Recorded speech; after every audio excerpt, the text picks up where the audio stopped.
ആദ്രീസ് യാത്രയുടെ ഈ ഒരു എപ്പിസോഡിലേക്ക് ഏവർക്കും ഹൃദ്യമായ സ്വാഗതം.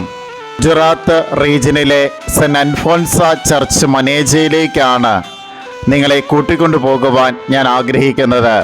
2024 നവംബർ മാസത്തിൽ കൂദാശ കർമ്മം പൂർത്തിയാക്കിയ ഈ ഒരു ദേവാലയത്തിൻ്റെ ഈ ഒരു എപ്പിസോഡിൻ്റെ പ്രസക്തി എന്താണ് എന്ന് ചോദിച്ചാൽ അതിൻ്റെ പിന്നിൽ ഈ ഒരു ആകാശ വീക്ഷണം തന്നെയാണ് പ്രധാനമായിട്ട് ഉദ്ദേശിക്കുന്നത്. ഡ്രോൺ ഉപയോഗിച്ച് വളരെ മനോഹരമായി ചിത്രീകരിച്ച ഈ ഒരു ദേവാലയ കൂദാശ കർമ്മങ്ങളും അതിനോട് അനുബന്ധിച്ചുള്ള ദേവാലയത്തിൻ്റെ ആകമാനമുള്ള ഭംഗിയും ഈ ഒരു വീഡിയോയിൽ ചിത്രീകരിക്കുക എന്നുള്ള ഉദ്ദേശമാണ് ഈ ഒരു എപ്പിസോഡ് പുറത്തിറക്കുവാനുള്ള പ്രധാന ഉദ്ദേശം. ഒരുപറ്റം ആളുകളുടെ സ്വപ്ന സാക്ഷാത്കാരത്തിൻ്റെ സുദിനമായിരുന്നു 2024 നവംബർ മാസം 16-ാം തീയതി എന്ന് പറയുന്നത്. ഈ ഒരു ദേവാലയം കൂദാശ ചെയ്ത് ഇവർക്ക് ലഭ്യമായി കഴിഞ്ഞപ്പോൾ നീണ്ട വർഷകാലഘട്ടത്തിൻ്റെ വലിയ കഠിനാധ്വാനത്തിൻ്റെയും വിശ്രമമില്ലാതെയുള്ള ജീവിതത്തിൻ്റെയും ആകെ തുകയാണ് ഈ ഒരു ദേവാലയ വീക്ഷണത്തിലൂടെ നമുക്ക് മുഴുവനും കാണുവാൻ സാധിക്കുന്നത്. നാട്ടിലെ അതേ രീതിയിലുള്ള ഒരു ദേവാലയം ഇവരുടെ വലിയൊരു സ്വപ്നമായിരുന്നു.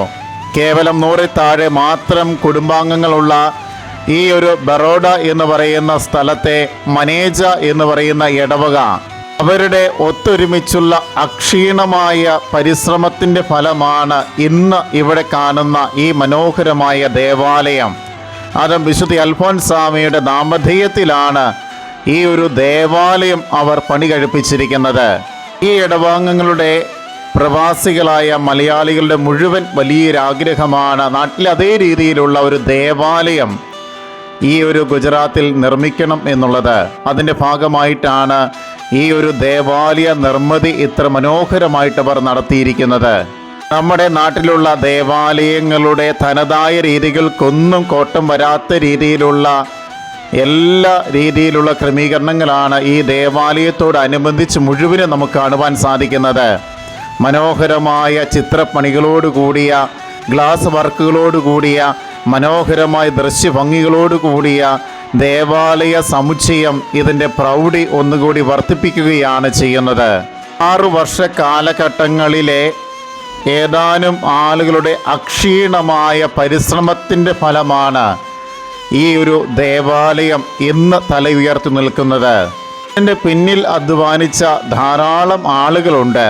അവരുടെ പേരുകളൊന്നും ഞാൻ പരാമർശിക്കുവാൻ ഉദ്ദേശിക്കുന്നില്ല. എങ്കിലും അവരുടെയൊക്കെ അകമഴിഞ്ഞ വലിയ സഹകരണങ്ങൾക്ക് പിന്നിലാണ് ഈ ഒരു ദേവാലയം തല ഉയർത്തി നിൽക്കുന്നത്. ഒന്നുകൂടി പറയുവാൻ ഞാൻ ആഗ്രഹിക്കുകയാണ്.